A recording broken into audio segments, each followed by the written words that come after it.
பத்திரிகை நண்பர்களுக்கும் மாலை வணக்கம். திராவிட முன்னேற்ற கழகம் ஆட்சிக்கு வந்து திரு ஸ்டாலின் தலைமையில் இருக்கின்ற திராவிட முன்னேற்ற கழக அரசு சுமார் 40 மாத காலம் ஆகின்றது. 40 மாத கால திரு ஸ்டாலின் அவர்களுடைய தலைமையில் இருக்கின்ற அரசு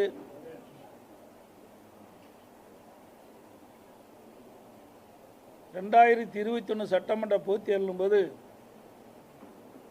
திமுக சார்பாக கொடுக்கப்பட்ட 525 அறிவிப்புகளில் இதுவரை சுமார் ஒரு 10% அறிவிப்புகள் கூட நிறைவேற்றப்படவில்லை. நான் ஊடகத்தின் வாயிலாக பத்திரிகையின் வாயிலாக சட்டமன்றத்திலும் திராவிட முன்னேற்ற கழகம் அறிவிக்கப்பட்ட அந்த தேர்தல் அறிவிப்புகள் எதது நிறைவேற்றப்பட்டன அதற்கு வெள்ளை அறிக்கை வெளியிட வேண்டும் என்று வலியுறுத்தினேன். இதுவரை அதற்கு எந்த பதிலும் இல்லை. ஆனால் பத்திரிகையிலும் ஊடகத்திலும் திரு ஸ்டாலின் அவர்கள் திராவிட முன்னேற்ற கழக ஆட்சியில் திராவிட முன்னேற்ற கழகத்தின் சார்பாக கொடுக்கப்பட்ட வாக்குறுதிகள் 98% நிறைவேற்றப்பட்டு விட்டதாக ஒரு பச்சை பொய்யை சொல்லிக் கொண்டிருக்கின்றார். ஊடக நண்பர்களுக்கும் தெரியும், பத்திரிகை நண்பர்களுக்கும் தெரியும். இன்றைக்கு மாணவர்கள் வங்கியில் வாங்கிய கடன் ரத்து செய்யப்படும் என்ற அறிவிப்பு நிறைவேற்றப்படவில்லை. அதேபோல 100 நாள் வேலை திட்டத்தை 150 நாளாக உயர்த்தப்படும் என்று சொன்னார்கள். அதுவும் நிறைவேற்றப்படவில்லை. 100 நாள் வேலை திட்டத்தில் பணிபுரிகின்ற அந்த தொழிலாளர்களுக்கு ஊதியம் உயர்த்தப்படும் என்று குறிப்பிட்டார்கள். அதுவும் உயர்த்தப்படவில்லை. ரேஷன் கடையிலே ஆட்சி பொறுப்பேற்ற பிறகு கூடுதலாக 1 கிலோ சர்க்கரை வழங்கப்படும் என்று தேர்தல் நேரத்தில் தெரிவித்தார்கள். அதுவும் வழங்கப்படவில்லை. இப்படி பல முக்கியமான அறிவிப்புகள் கூட திமுக ஆட்சியிலே நிறைவேற்றப்படவில்லை. அதற்காகத்தான் வெள்ளை அறிக்கையை நாங்கள் கேட்டோம். இதுவரை திராவிட முன்னேற்ற கழக தலைவர், தமிழகத்தினுடைய முதலமைச்சர் திரு ஸ்டாலின் அவர்கள் இதற்கு இன்னும் பதிலளிக்கவில்லை. தமிழகத்தில் தினந்தோறும் ஏதாவது ஒரு இடத்தில் கொலை நடந்து கொண்டே இருக்கின்றன. கொலை நடக்காத நாட்களே இல்லை. பாலியல் வன்கொடுமை தொடர்ந்து நடைபெற்றுக் கொண்டிருக்கின்றது. பத்திரிகைகளை பார்த்தான், ஒரு வாரத்திற்கு முன்பு 20 நாட்களில் 6 பாலியல் வன்கொடுமை நடைபெற்றதாக செய்திகள் வந்துள்ளன. இதை கண்டித்துத்தான் சென்னையிலே அனைத்து இந்திய அண்ணா திராவிட முன்னேற்ற கழக மகளிர் அணி இளம்பெண்கள் பாசறையின் சார்பாக பிரம்மாண்டமான ஒரு கண்டன ஆர்ப்பாட்டத்தை இந்த அரசை கண்டித்து நாங்கள் நடத்தினோம்.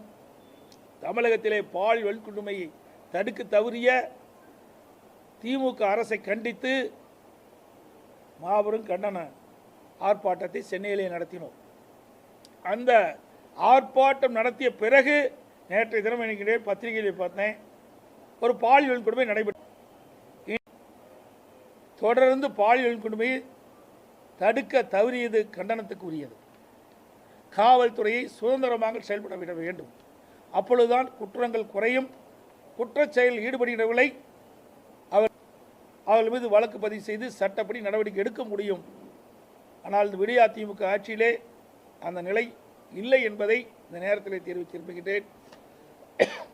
அது மட்டுமல்லாமல் நான் எல்லா எப்பொழுது பத்திரிகையாளர்களை சந்தித்தாலும் சரி, ஊடகங்களை சந்தித்தாலும் சரி, தமிழகத்தில் போதைப் பொருள் நிறைந்த மாநிலமாக காட்சியளித்துக் கொண்டிருக்கின்றது. திரு ஸ்டாலின் தலைமையில் இருக்கின்ற அரசாங்கம் அதை இரும்பு கரம் கொண்டு அடக்க வேண்டும் என்று நான் தெரிவித்தேன். ஆனால் செயல்பாடுகள் மிக மெத்தனமாக இருக்கிறது. பள்ளிக்கு அருகில், கல்லூரிக்கு அருகில், பொது இடங்களில் இந்த போதைப் பொருள் விற்பனை அமோகமாக தமிழகத்தில் நடைபெற்றுக் கொண்டிருக்கின்றது. தினந்தோறும் பத்திரிகையிலும் ஊடகத்திலும் வருகின்ற செய்திகள் கவலை அளிக்கின்றன, வருத்தம் அளிக்கின்றன, வேதனை அளிக்கின்றன. எங்கே பார்த்தாலும் போதைப் பொருள் கண்டுபிடிக்கப்படுகிறது. கண்டுபிடிக்க முடியாத போதைப் பொருள் எவ்வளவு விற்பனையாகும் என்பதை நீங்கள் எண்ணி பார்க்க வேண்டும். கண்டுபிடித்தது மட்டும் இன்றைக்கு டன் கணக்கில் இன்னைக்கு வெளிப்படுத்திட்டு இருக்கிறாங்க. கண்டுபிடிக்க முடியாத போதைப் பொருள் விற்பனையாகி அதனால் இளைஞர்கள், மாணவர்கள், பொதுமக்கள் எந்த அளவுக்கு பாதிப்பார் என்பதை இந்த அரசு எண்ணி இனியாவது வேகமாக, துரிதமாக, கடுமையாக நடவடிக்கை எடுத்து போதைப் பொருள் விற்பனையை முழுமையாக தடுத்து நிறுத்த வேண்டும். இல்லாவிட்டால் இளைஞர்கள், மாணவர்கள், பொதுமக்களுடைய வாழ்க்கை சீரழிந்துவிடும் என்பதை இந்த அரசு உணர வேண்டும் என்று மீண்டும் வலியுறுத்துகின்றேன். அது மட்டுமல்ல, அண்மையிலே உயர்நீதிமன்றமே கண்டித்திருக்கின்றது. இந்த போதைப் பொருளை தடுக்க அமைக்க வேண்டிய சூழ்நிலை ஏற்படும் என்று உச்சநீதிமன்றம் எச்சரிக்கை விட்டிருக்கின்றது, உயர்நீதிமன்றம் எச்சரிக்கை விட்டிருக்கின்றது. அந்த அளவுக்கு தமிழக அரசுடைய செயல்பாடுகள் மிக மோசமாக இருக்கின்றன என்பதை இந்த நேரத்தில் குறிப்பிட விரும்புகின்றேன். அதேபோல சுமார் 471 நாட்கள் சிறையில் இருந்து உச்சநீதிமன்றம் அவருக்கு ஜாமீன் வழங்கியிருக்கின்றது. இந்த ஜாமீனிலே முன்னாள் அமைச்சர் திரு செந்தில் பாலாஜி அவர்கள் சிறையில் இருந்து வெளியில் வந்திருக்கின்றார். திரு செந்தில் பாலாஜி ஜாமீன் கிடைத்தவுடன் முதலமைச்சர் திரு ஸ்டாலின் அவர்கள் அவருக்கு செய்தி வெளியிட்டிருக்கின்றார். அந்த செய்தியிலே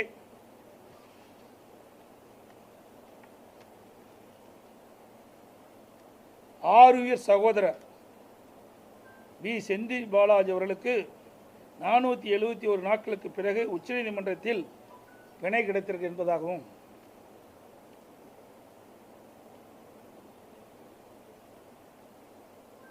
இரண்டாவது அவரை வருக வருக என்று வரவேற்றும், அதோடு உன் தியாகம் பெரியது, உறுதி அதனினும் பெரியது என்றார்.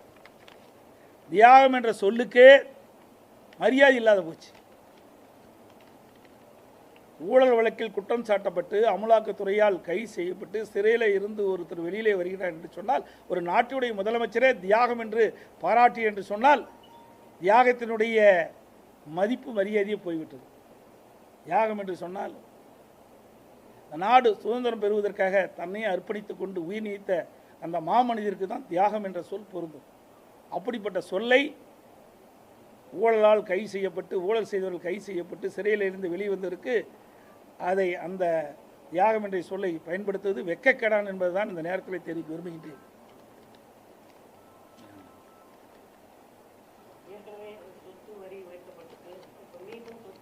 அதே போல் ஆமாம், இன்றைக்கி அறிக்கை வெளியிட்டுக்கிறேன். இன்றைக்கி பார்த்தீங்கன்னா தமிழ்நாட்டில் மாநகராட்சி பகுதி, நகராட்சி பகுதியெல்லாம் ஒவ்வொரு ஆண்டும் 6% சொத்து வரி உயர்த்தப்படும் என்று ஒரு அறிவிப்பை வெளியிட்டிருக்கின்றார்கள். மிக பெரிய கண்டனத்துக்குரியது. ஏற்கனவே இன்றைக்கு வீட்டு வரி 100% உயர்த்திட்டாங்க, கடை வரி 150% உயர்த்திட்டாங்க, குடிநீர் வரி உயர்த்திட்டாங்க, குப்பை வரிக்கும் போட்டாங்க. ஆக இப்படி ஏற்கனவே வரி போட்டு மக்கள் தாக்கு பிடிக்க முடியாத மக்கள் தலையிலே மிகப்பெரிய சுமைத்தி இருக்கிற இந்த நேரத்தில் ஒவ்வொரு ஆண்டும் இந்த மாநகராட்சி, நகராட்சி பகுதியில் 6% சொத்து வரி உயர்த்தப்படும் என்பது கண்டனத்துக்குரியது. இன்றைக்கு கூட நான் அறிவிப்பு வெளியிட்ட ஊடகத்தில், பத்திரிகையில் அந்த செய்தி வெளிவந்திருக்குது. இது மிக மிக கண்டிக்கத்தக்கது. அதோடு இந்த சொத்து வரி உயர்த்துகின்ற பொழுது இந்த குடிநீர் வரியும் உயர்த்தப்படுமா என்று மக்களிடத்தில் மிகப்பெரிய சந்தேகம் ஏற்பட்டிருக்கின்றது. ஆகவே இந்த விடியா திமுக அரசு, திரு ஸ்டாலின் தலைமையில் இருக்கின்ற அரசாங்கம் இந்த சொத்து வரி உயர்வை திரும்ப பெற வேண்டும் என்று வலியுறுத்துகிறேன்.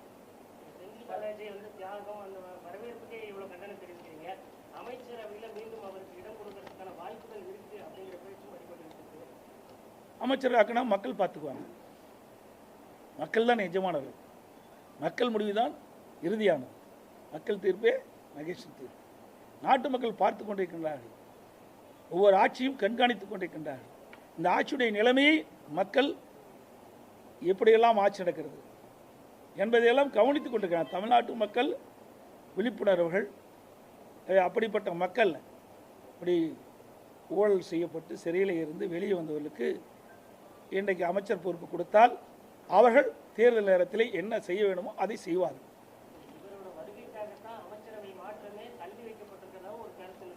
அது அவர்களை தான் போய் இன்னைக்கு கேட்க வேணும். அப்படிப்பட்ட பெரியவர் அவர். சொல்லுங்க பார்க்கலாம், அந்த கட்சியில் எவ்வளவு சீனியர் இருக்கிறாங்க. இன்றைக்கு திராவிட முன்னேற்ற கழகத்தை வளர்ப்பதற்காக எவ்வளவு போராடியவர்கள் இருக்கிறார்கள், உழைத்தவர்கள் இருக்கின்றார்கள். அவர்களுக்கெல்லாம் இப்படிப்பட்ட தியாக பட்டமே கிடையாது.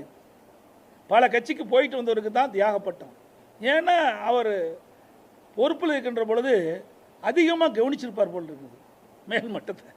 அதனால தான் அவருக்கு எவ்வளோ பெரிய வரவேற்புலாம் இருப்பதாக மக்கள் பேசிக்கொள்கிறாங்க. இதற்கு முன்னாடி நம்ம அரசு மருத்துவமனைகளில் மருத்துவ பணிகள் கழகம் தான் மருந்து கொள்முதல் பண்ணி தேவைக்கேற்ப மருந்துகளை கொடுத்துருந்தாங்க. இப்போ அந்தந்த மருத்துவமனைகளே கொள்முதல் பண்ணிக்கலாம் அப்படின்னு ஒரு அறிவு பண்ணிட்டு இருக்கான். இது ஊழலுக்கு வழிவகுக்கும். இன்னொன்று 10 பைசா வாங்க வேண்டிய ஒரு மாத்திரையை 1 ரூபாய்க்கு வாங்கக்கூடிய இப்போ ஒரு சில மாதங்களாக வாங்கிட்டு வராங்களாம். இதை எப்படி பார்க்குறீங்க? இப்போ இதில் ஊழலுக்கு தான் தொடர்ந்து வழிவகுக்குது. ஏழை எளிய மக்கள் தான் அரசு மருந்துகளை பயன்படுத்துகிறாங்க. இந்த ஜியோ எப்படி பார்க்குறீங்க? அதிமுக ஆட்சியில் இருக்கின்ற பொழுது எல்லா மருத்துவமனைகளுக்கும் இன்றைக்கு தேவைக்கேற்ப, அது குறிப்பாக 3 மாதத்திற்கு தேவையான மருந்துகள்லாம் இன்றைக்கு வழங்கப்படும். ஒட்டுமொத்தமாக வாங்கி வழங்கப்படும். அப்பொழுது இது மாதிரி ஊழலுக்கு வழிவகுக்காது. ஆனால் இன்றைக்கு திரு ஸ்டாலின் தலைமைக்கின்ற அரசாங்கத்தில் ஊழலுக்கு இடமளிக்கின்ற மாத்திரையை 1 ரூபா கொடுத்து இன்னைக்கு விலைக்கு வாங்க சொல்கிறீங்க. இதெல்லாம் அனைத்து இந்திய அண்ணா திராவிட முன்னேற்ற கழக அரசு அமைந்த பிறகு விசாரிக்கப்படும். இது கண்டிக்கத்தக்கது. ஏழை மக்கள் தான் அதிக அளவிலே அரசு மருத்துவமனையில் சிகிச்சை பெறாங்க. அப்படிப்பட்டவர்களுக்கு நல்ல மருத்துவ சிகிச்சை கொடுக்க வேண்டும். அவர்களுக்கு தேவையான மருந்து மாத்திரைகள் வழங்கப்பட வேண்டும். இதிலே போய் ஊழல் செய்வது என்பது ஏற்றுக்கொள்ள முடியாத ஒன்று. ஆமாம், 11 இப்போ இருக்கிற மெடிக்கல் காலேஜில், பல மெடிக்கல் காலேஜில் இன்னும் டீனை நியமிக்கலை. இன்றைக்கு பார்த்தீங்கன்னா அதிமுக ஆட்சியில் இருக்கின்ற பொழுது 35,000 பேர் நியமித்தோம். மருத்துவர்கள், அந்த மருத்துவ பணியை சேர்ந்த பணியாளர்களாக 35,000 பேர் நாங்கள் நியமித்தோம். அதனால் ஆங்காங்கே இருக்கின்ற மருத்துவமனையில் நோயாளிகளுக்கு முறையாக சிகிச்சை அளிக்கப்பட்டது, முறையாக மாத்திரை மருந்து வழங்கப்பட்டது. ஆனால் இந்த ஆட்சி வந்த பிறகு இந்த துறையில் இருக்கிற அமைச்சர் இருக்கார் பாருங்களேன், நாளைக்கே பேட்டி கொடுப்பார், உடனே அறிக்கை கொடுப்பார். வேண்டுமென்ற திட்டமிட்டு எதிர்க்கட்சி தலைவர் ஒரு தவறான தகவலை கொடுப்பார் என்று அறிக்கை கொடுப்பார். அதோட சரி. ஆனால் என்ன காரணத்திற்காக எதிர்க்கட்சி தலைவர் இந்த ஊடகத்தின் வாயிலாக, பத்திரிகையின் வாயிலாக இந்த குற்றச்சாட்டை சொன்னார்? அதை விசாரித்து ஆய்வு செய்து அதை சரிப்படுத்தினா ஒரு நல்ல அரசாங்கம். அதெல்லாம் அவர்களுக்கு கிடையாது. நாங்கள் ஒரு கருத்தை சொன்னால் அதற்கு எதிர்ப்பு கருத்து சொல்வதுதான் நம்முடைய வழக்கம். மக்களை பற்றி கவலைப்படாத ஒரு அரசாங்கம். இன்றைக்கு பல மருத்துவமனையில் டீனே நியமிக்கலை. இதனால் அங்கே செயல்பாடு மோசமாயிட்டது. அதோட அண்மையில் இன்றைக்கு நீதிமன்றமே ஒரு கருத்து சொல்லியிருக்குது. சட்டக்கல்லூரியை நாம் திறந்தாச்சு. அதற்கும் இன்றைக்கு அந்த முதல்வர் தான் போடலை. சட்டக்கல்லூரிக்கு அந்த முதல்வர் பணி போடலை, இன்னும் வேகண்டாக தான் இருக்குது. அதுக்கு தேவையான ஆசிரியர்கள் நியமிக்கலை. அது உயர்நீதிமன்றம் கண்டிச்சிருக்குது. ஆக இந்த ஆட்சியில் எல்லா துறையிலுமே நிர்வாக சீர்கேடுகள் அதிகரித்து ஒவ்வொரு துறையிலும் ஒரு பிரச்சனை இருந்துகிட்டு இருக்குது. அதையெல்லாம் சரி செய்ய இந்த அரசு இல்லை, ஒரு செயல்படாத அரசாங்கம் தான் பார்க்கறது. அதனால தான் ஏற்கனவே ஒரு பொம்மை முதலமைச்சர், திறமையற்ற முதலமைச்சர் இந்த நாட்டை ஆளுகின்ற காரணத்தினால இப்படிப்பட்ட நிகழ்வுகள் தமிழகத்தில் நடைபெற்றுக் கொண்டிருக்கின்றன.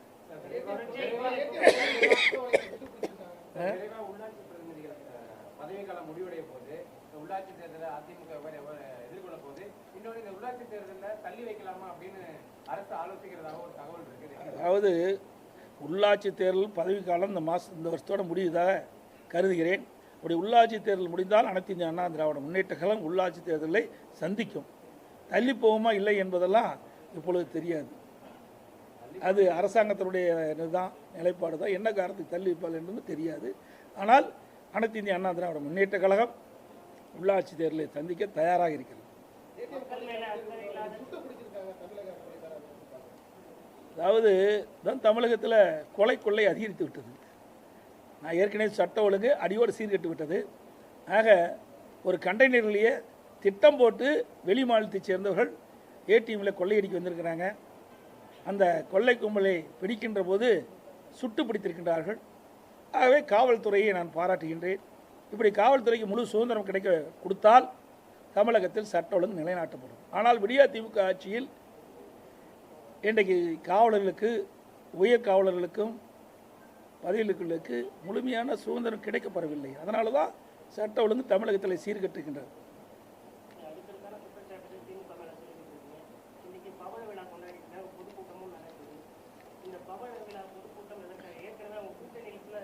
அதாவது இருக்கின்ற தவறை மறைப்பதற்கு பவள விழா நடத்துகிறாங்க.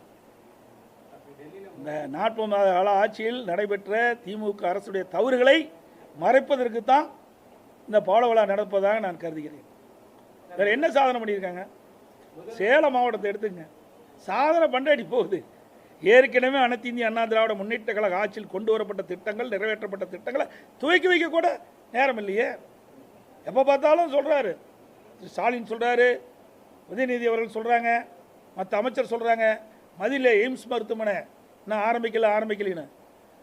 தமிழ்நாட்டில் மிகப்பெரிய கால்நடை பூங்கா, அப்படி மிகப்பெரிய கால்நடை பூங்காவை நம்முடைய மாவட்டத்தில் கட்டி விவசாய பெருமக்களுக்கு நன்மை செய்வதற்காக திட்டத்தை கொண்டு வந்தோம். 1000 கோடியில் 1000 ஏக்கராவில் நிறைவேற்றப்பட்ட திட்டம் 2 ஆண்டு காலமாக பூட்டி கிடக்குது. ஒரு செங்கலை தூக்கிட்டு செல்றையே, பல லட்சம் செங்கலில் கட்டப்பட்ட இந்த கால்நடை பூங்காவை ஏன் திறக்கவில்லை? இதில் என்ன அரசியல் தேவை? 2 ஆண்டு காலம் அதை பூட்டி வச்சிருக்கீங்களே, இது விவசாயிகளுக்கு விரோதம் அல்லவா? இந்த திட்டத்தை நிறைவேற்றப்பட்டதால் இந்த ஆராய்ச்சி நிலையம்லாம் துவக்கப்பட்டிருந்தால் விவசாயிகளுக்கு பயனளிக்கும். அப்படி அற்புதமான திட்டத்தை முடக்கி வைத்திருக்கின்ற அரசாங்கம் தான் இந்த அரசாங்கம். முதல்வர் டெல்லி பயணத்தை எப்படி பார்க்குறீங்க? முதலமைச்சர் நேரடியாக பிரதமர் சந்தித்து தமிழகத்தில் கோரிக்கை வச்சதா? அவர் என்ன கோரிக்கை வச்சார்னு அவருக்கு தானே தெரியும். உள்ள பிரைம் மினிஸ்டரும் முதலமைச்சர் தானே பேசிகிட்டு இருந்தாங்க. வெளியில் வந்து பேட்டி கொடுக்குறாரு, அதான் நான் பார்த்தேன் ஊடகத்தின் வாயிலாக, பத்திரிகையின் வாயிலாக. அவர் நிதி கேட்டதாக சொல்கிறாரு. ஏற்கனவே இங்கே இருக்கும்போது நிதி கேட்டார், பிரைம் மினிஸ்டர் வரும்போது கூட்டத்தில் நிதி கேட்டார். இப்பொழுது போய் நேரடியாகவும் அங்கே போய் கேட்டிருக்காரு. நிதி கொடுப்பாங்களான்னு பார்க்கலாம், பொறுத்திருந்து பார்க்கலாம்.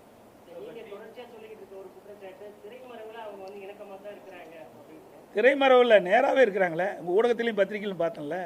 அவர் அண்மையில் திரு கருணாநிதியுடைய 100ஆண்டு விழா நடைபெற்றது.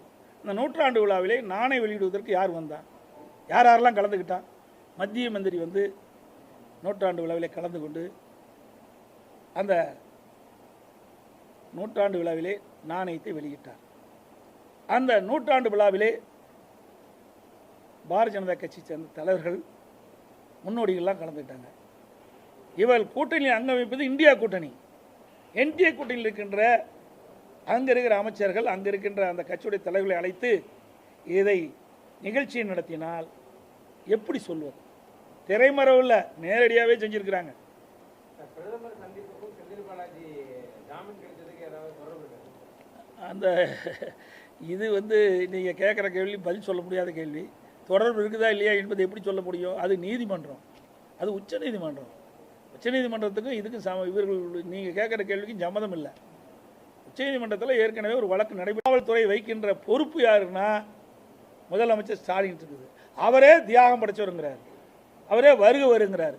அப்படி இந்த 7 நிபந்தனைகளை திரு பாலாஜி அவர்கள் மீறுகின்ற பொழுது நடவடிக்கை எடுப்பாங்களா? எப்படி நடவடிக்கை எடுப்பாங்க? இந்த முதலமைச்சர் ஏற்கனவே தியாகம்னு சொல்லிட்டாரு. ஆக அவர் ஒரு பொறுப்புக்கு வந்தா வர்றாங்களா இல்லையாங்கன்னு நமக்கு தெரியாது. முதலமைச்சருடைய பரிந்துரையின் பேரில் மேதக ஆளுநர் திரு பாலாஜி அவர்களுக்கு அமைச்சர் பதவி பிரமாணம் செய்து வைத்தால் அவர் பதவியில் இருக்கின்ற பொழுது வாரத்திற்கு 2 நாள், திங்கட்கிழமை வெள்ளிக்கிழமை என்று கருதுகிறேன், நேரடியாக அமலாக்கத்துறை அலுவலகத்துக்கு சென்று கையொப்பமிட வேண்டும். மாதத்திற்கு ஒரு முறை சனிக்கிழமை என்று அந்த விசாரணைக்கு அழைக்கப்படும் போது செல்ல வேண்டும் என்று சொல்லியிருக்கிறாங்க. அப்படி ஒரு அமைச்சர் பொறுப்பேற்றுகின்ற பொழுது எப்படி காவல்துறை அவர்களை கையாள முடியும்? அவர் ஏதாவது நிபந்தனைக்கு மீறினால் தமிழ்நாடு காவல்துறை அவர் மீது நடவடிக்கை எடுக்குமா? எடுக்காது. ஏன்னா முதலமைச்சரே அவருக்கு வரவேற்கிறாரு, முதலமைச்சரே தியாகம் என்று சொல்றாரு. அப்படி முதலமைச்சர் தலைமையில் இருக்கின்ற காவல்துறை ஒரு அமைச்சர் பொறுப்பு வந்த பிறகு, அதிகாரம் வந்த பிறகு எப்படி இந்த நிபந்தனையை கடைபிடிப்பா என்பது பொறுத்திருந்து பார்க்கலாம். எல்லாமே செய்வாங்க. அதான படிப்படியாக ஏற்றிக்கிட்டே இருக்கிறாங்க. முதல் மின் கட்டணத்தை ஏற்றினாங்க, மின் கட்டணத்தை ஏற்றிக்கிட்டாங்க. ஆண்டுக்கு வருஷம் 5% மின் கட்டணத்தை உயர்த்திட்டு போகிறாங்க. நல்லா சிந்திச்சு பாருங்க. எல்லா விலையும் ஏறி போச்சு. கேட்டால் 1000 ரூபா தள்ளுபடி, 1000 ரூபா. 1000 ரூபா என்ன, நீங்கள் முதலமைச்சரானா கூட 1000 ரூபா தள்ளுபடி, அது ஒரு சாதனை கிடையாது. அது கையப்பட்டால் முடிஞ்சு போச்சு. ஆனால் அதுக்கு எப்படி நிதி கொடுக்குறீங்க, அதுதான் முக்கியம். இன்றைக்கு குடும்ப தலைவர்களுக்கு மாதந்தோறும் 1000 ரூபா வழங்கப்பட அறிவிச்சிங்க.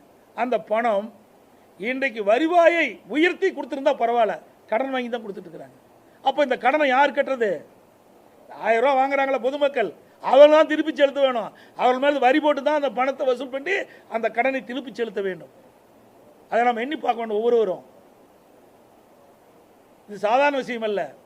ஒரு ஆட்சியில் ஒரு திட்டத்தை கொண்டாந்து வரவேற்கலாம், திட்டத்தை கொண்டு வரவில்லை. ஒரு அறிவிப்பை வெளியிட்டாங்க, அறிவிப்பின் மூலமாக அந்த பணி நடந்துகிட்டு இருக்குது. அந்த மக்களுக்கு, அந்த பெண் குடும்ப தலைவர்களுக்கு மாதந்தோறும் 1000 ரூபா கொடுக்குறாங்க. நாங்களும் தேர்தல் அறிக்கையில் 1500 ரூபா கொடுக்குறோம். ஆனால் அது சரியாக போய் சேரல. இவர்கள் 1000 ரூபா கொடுப்போம் அதையே சொல்லி மக்களிடத்தில் மாயை ஏற்படுத்தி ஆட்சிக்கு 2.5 ஆண்டு காலம் கொடுக்கல. 2.5 ஆண்டு காலம் தொடர்ந்து அனைத்து இந்திய அண்ணா திராவிட முன்னேற்ற கழக கட்சி பொதுக்கூட்டத்தில் எங்களுடைய தலைமை கழக செயலாளர்கள், முன்னாள் அமைச்சர்கள், எங்களுடைய பேச்சாளர்கள் பொதுக்கூட்டத்தில் வலியுறுத்திட்டே வந்தாங்க. திராவிட முன்னேற்ற கழக தேர்தல் அறிக்கையில் குறிப்பிட்டவாறு கொடுக்கப்பட்ட வாக்குறுதி குடும்ப தலைவிக்கு மாதந்தோறும் 1000 ரூபாய் கொடுக்க வேண்டும் என்று தொடர்ந்து 2.5 ஆண்டு காலம் வலியுறுத்தணும். நான் சட்டமன்றத்தில் தொடர்ந்து பேசணும். எங்களுடைய சட்டமன்ற உறுப்பினர்கள் தொடர்ந்து சட்டமன்றத்தில் வலியுறுத்தினாங்க. அதன் பேரில் 2.5 ஆண்டு காலம் கழித்து தான் இந்த திட்டத்தை நிறைவேற்றினாங்க. உடனே நிறைவேற்றல. அதுவும் அதிமுக கொடுத்த அழுத்தின் காரணமாகத்தான் இந்த குடும்ப தலைவிகளுக்கு மாதந்தோறும் 1000 ரூபாய் கிடைக்குது. அனைத்து ஊடகங்களுக்கும் பத்திரிகைகளுக்கும் வணக்கம், நன்றி.